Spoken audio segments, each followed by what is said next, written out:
Red রোডে ধর্নায় মুখ্যমন্ত্রী, কেন্দ্রীয় বঞ্চনার অভিযোগে বকেয়া টাকা আদায় ধর্না। এদিকে রাজ্যে বঞ্চনার শিকার চাকরি প্রার্থীরাই, তাদের আন্দোলনে ক্ষোভ। দিনের পর দিন বঞ্চিত যোগ্যরা, তাদের আন্দোলনে ক্ষোভ। তারা টানা আন্দোলন চালিয়ে যাচ্ছেন। সেদিকে দৃকপাতও করেন না মুখ্যমন্ত্রী দৃকপাতও করেন না সেদিকে, এবং তার বদলে তিনি নিজে ধর্নায় বসছেন। তার অভিযোগ কেন্দ্রীয় বঞ্চনা, অথচ রাজ্যে যারা বঞ্চিত তাদের দিকে ফিরেও তাকান না। কেন্দ্রীয় বঞ্চনার অভিযোগে বারবার সরব হয়েছেন মুখ্যমন্ত্রী মমতা বন্দ্যোপাধ্যায়। কেন্দ্র এটা দিচ্ছে না, কেন্দ্র সেটা করছে না, কিন্তু তিনি কি করছেন না সেদিকে বা সেই তালিকায় একবারের জন্যও নজর দেননি মুখ্যমন্ত্রী মমতা বন্দ্যোপাধ্যায়। দিনের পর দিন পথে বসে রয়েছেন যোগ্যরা। আজকে কেন্দ্রীয় বঞ্চনার বিরুদ্ধে মঞ্চ বাঁধতে গিয়ে চাকরি প্রার্থীদের আন্দোলনেও ক্ষোভ। আমাদের সঙ্গে রয়েছেন আমাদের প্রতিনিধি অনুপম। আমি চলে যাব সরাসরি অনুপমের কাছে। অনুপম, চাকরি প্রার্থী যারা রয়েছেন রাস্তায় দীর্ঘদিন ধরে বসে রয়েছেন, বছর ভর বসে রয়েছেন, তাদের বঞ্চনার কথা কোথাও নেই মুখ্যমন্ত্রীর মুখে। গতকালও যে বক্তব্য রেখেছেন, কোথাও নেই তাদের কথা। তাদের আন্দোলনেও ক্ষোভ পড়ল, অথচ মঞ্চ বেঁধে তিনি কেন্দ্রীয় বঞ্চনার বিরুদ্ধে সরব হয়ে যাচ্ছেন। এটা কি ধরনের দ্বিচারিতার জায়গা? একদমই তাই। তোমায় জানিয়ে রাখি, রাজনৈতিক মহল মমতা বন্দ্যোপাধ্যায়ের এই 48 ঘন্টার অবস্থান বিক্ষোভকে একটা রাজনৈতিক টেরিটরির মধ্যে রাখতে চাইছে।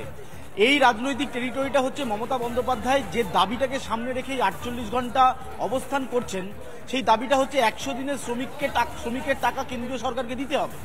এখন যারা রাজনৈতিক মহলে, যারা রাজনীতির কারবারি, যারা অ্যানালিসিস করেন, তারা বলছেন যে মমতা বন্দ্যোপাধ্যায় যদি 100 দিনের কাজের টাকা কেন্দ্রীয় সরকারের কাছ থেকে আনতে পারে, তাহলে সামনের লোকসভা নির্বাচনে তৃণমূল কংগ্রেসের এজেন্ডা সেট হয়ে যাচ্ছে। তারা এই এজেন্ডাকে সামনে রাখবে যে মমতা বন্দ্যোপাধ্যায় একমাত্র নেত্রী যিনি দিল্লি থেকে টাকা ছিনিয়ে আনতে পারেন। অন্যদিকে যদি মমতা বন্দ্যোপাধ্যায়কে টাকা কেন্দ্রীয় সরকার না দেয়, তাহলেও তৃণমূল কংগ্রেস কিন্তু এই এজেন্ডাতে হাঁটবে, এই স্ট্র্যাটেজিতে হাঁটবে যে কেন্দ্রীয় সরকার পশ্চিমবাংলাকে বঞ্চনা করছে। অর্থাৎ মমতা বন্দ্যোপাধ্যায় তিনি জানেন যে কোন বিষয়ের ওপর আন্দোলন করতে হবে এবং এই আন্দোলনকে কোন পর্যায়ে নিয়ে যেতে হবে, এবং সেই কারণেই মমতা বন্দ্যোপাধ্যায় এবং তার দলের গত 10 মাসের যদি স্ট্যাটিস্টিক্স দেখো, তাহলে 29শে নভেম্বর থেকে টানা মমতা বন্দ্যোপাধ্যায়ের যে কর্মসূচি, সেই কর্মসূচি রয়েছে। প্রথম কর্মসূচি এখানেই হয়েছিল, 90 ঘন্টা অবস্থানে বসেছিলেন মমতা বন্দ্যোপাধ্যায় মার্চ মাসে। তারপর এপ্রিল, মে তার অভিষেক বন্দ্যোপাধ্যায় দিল্লি ছুটে গেলেন, সেখানে বিক্ষোভ করলেন এই একই ইস্যু, 100 দিনের কাজের টাকা দিতে হবে কেন্দ্রীয় সরকারকে। অভিষেক বন্দ্যোপাধ্যায় দিল্লি থেকে ফিরে এলেন, রাজভবনের উল্টো দিকে অবস্থান বিক্ষোভ করলেন, ইস্যু সেই 100 দিনের কাজের টাকা দিতে হবে। এরপর মমতা বন্দ্যোপাধ্যায় বিধানসভায় বিধায়কদের নিয়ে বসলেন, ইস্যু 100 দিনের কাজের টাকা দিতে হবে। আবার মমতা বন্দ্যোপাধ্যায় ফেব্রুয়ারি মাসে এই চলতি সপ্তাহে তিনি বৈঠক এখানে অবস্থানে করছেন, ইস্যু 100 দিনের কাজের টাকা দিতে হবে। অর্থাৎ রাজনীতি যারা অ্যানালিসিস করছেন, কারবারি রয়েছেন, তারা বলছেন মমতা বন্দ্যোপাধ্যায় জানেন যে এজেন্ডা কোনটাকে সামনে রাখতে হবে এবং কিভাবে লোকসভা নির্বাচন করতে হবে। এবং এই মুহূর্তে তোমায় জানিয়ে রাখি যে গতকালের কর্মসূচির পর আজকের কর্মসূচির একটু বদল আছে। আজকে যারা মঞ্চের সামনে বসছে, তারা 100 দিনের কাজের টাকা পাননি বলে তারা বসছে। দেবব্রত রয়েছে, আমি একবার বলবো সরাসরি মঞ্চের দিকে যাওয়ার জন্য। মঞ্চে মমতা বন্দ্যোপাধ্যায় রয়েছেন, এছাড়া যারা নেতৃত্বরা রয়েছেন তারা ইতিমধ্যে রয়েছেন। রেড রোড যেটা কিছুক্ষণ আগে পর্যন্ত গাড়ি চলাচল চলছিল, সেটা আপাতত বন্ধ করে দেওয়া হয়েছে, কারণ আজকে সভাটা যেটা করবেন মমতা বন্দ্যোপাধ্যায়, এটা একেবারে রাজনৈতিক সভা এবং বক্তব্য রাখবেন। সেই কারণে 100 দিনের শ্রমিকরা তারা এসে বসে পড়েছেন রাস্তার উপর, মমতা বন্দ্যোপাধ্যায় বক্তব্য রাখবেন। এবং যেটা আমরা বারবার বলছিলাম যে চাকরি প্রার্থী যারা রয়েছেন তাদের বঞ্চনার কথা মমতা বন্দ্যোপাধ্যায় বা তার দলের তরফে শোনা যাচ্ছে না, কিন্তু 100 দিনের কর্মী যারা টাকা পাননি তাদের বঞ্চনা তারা বারবার বলছেন। আর এখানেই রাজনীতি, মানে বঞ্চনার ক্ষেত্রেও তাদের দ্বিচারিতার জায়গাটা কোথাও সামনে চলেই আসছে।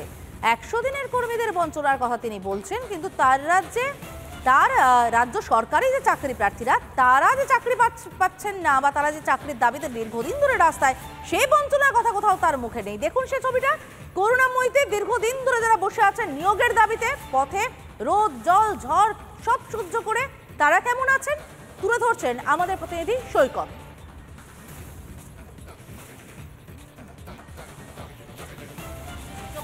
মুখ্যমন্ত্রী কেন্দ্রীয় বঞ্চনার দাবি তুলছেন। কেন্দ্রীয় বঞ্চনা বিভিন্ন ক্ষেত্রে কেন্দ্র সরকার নাকি বরাদ্দ অর্থ দিচ্ছে না। অন্যদিকে সেই যে মুখ্যমন্ত্রীর সেই রাজ্যের চাকরি প্রার্থীরা যারা 2022 সালে টেট পরীক্ষা দিয়েছিল, প্রাথমিক টেট পাস উত্তীর্ণ যারা পরীক্ষা দিয়েছিল এবং ডিএলএড যারা পরীক্ষায় পাশ করেছিল, তারা আজকে এখানে ধর্ণা দিচ্ছে। ধর্নার গুরুত্ব মাননীয় মুখ্যমন্ত্রী খুব ভালোভাবে জানেন। তিনি ধর্না, বিক্ষোভ, মিছিল সমস্ত কিছু রাজপথে লড়াই করেই তিনি আজকে এই জায়গায় এসেছেন। আমাদের টেট পরীক্ষার আগে সাংবাদিক বৈঠক করে বলা হয়েছিল, মুখ্যমন্ত্রীর সাথে কথা বলা হয়েছে, শিক্ষামন্ত্রীর সাথে কথা বলা হয়েছে, দুবার ইন্টারভিউ নোটিফিকেশন দেওয়া হবে।